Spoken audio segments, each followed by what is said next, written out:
Hey, do you too think there's a lot of bullshit going on with the YouTube algorithm? Why not buy our new algorithm t-shirt from dftba.com to express your feelings? Maybe John YouTube will notice you wearing it in public and finally remember to tell all the little YouTube pixies to knock that shit off.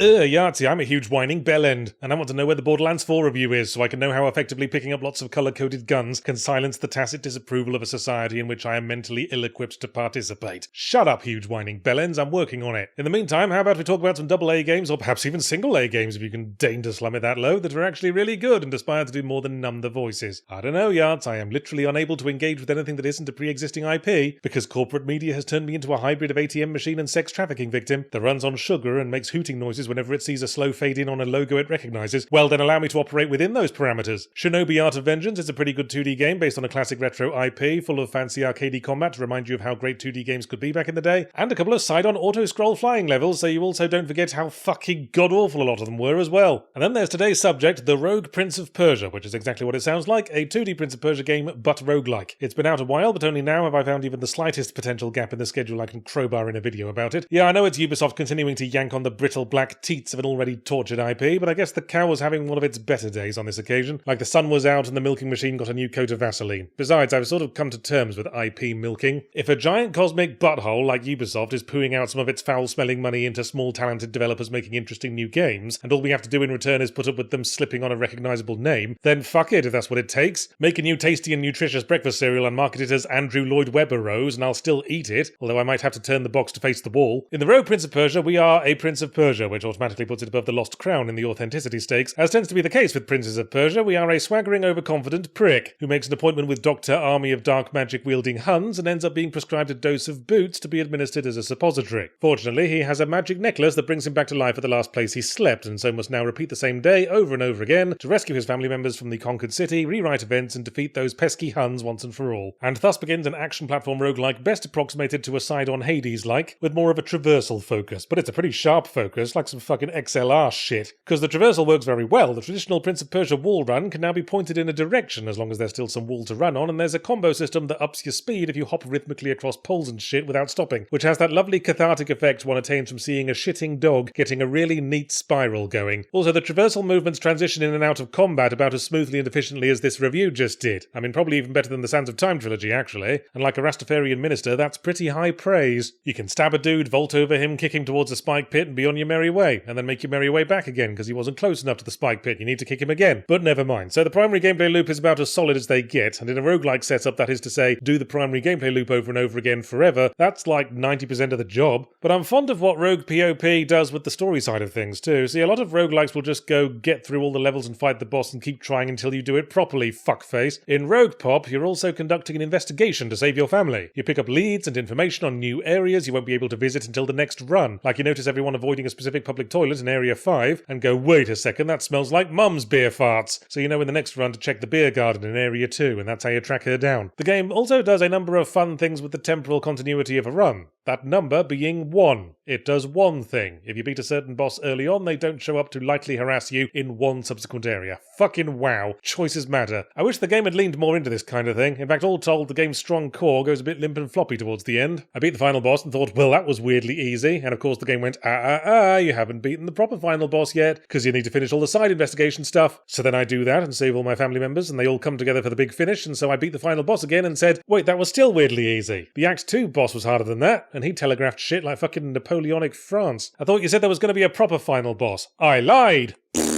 So frankly, while I was having a lot of fun playing Rogo Popo at the time, I came away from it feeling disappointed. There wasn't enough meat on the bone. Maybe grinding away at that one gank squad in Silksong for 2 whole afternoons caused me to inadvertently ascend to elite level gamer status, because Ropo was just over too quick. Surely it's reasonable to expect some staying power from a roguelike, a species of game motivated to keep you banging your head against a series of progressively higher brick walls. So to go into the summary, the phrase that leaps to mind here is nice while it lasts. Oh well, you could always complete all the optional monster hunting challenges, suggests the game. Just kill every enemy 50 times, and then again in a special way, and you will unlock a little bit of text explaining how best to defeat that monster you have already defeated 50 times. Maybe you'll unlock a new costume, to further appreciate the game's actually rather flat and insipid art style now we've spent a lot of time looking at it. Yeah, I suspect I'm done, game. Not that I dislike the writing, I like the little touch where the prince's family members are actually a little bit pissed off to know that the princess had Groundhog Day powers all along. What? We spent valuable resources to rescue a functionally immortal dude? I mean, that we could forgive, but Bill Murray used his infinite free time to learn how to sculpt ice and play piano, and you've just been hanging out in your room weekly jerking off. That's hardly fair. I'm actually very good at jerking off now.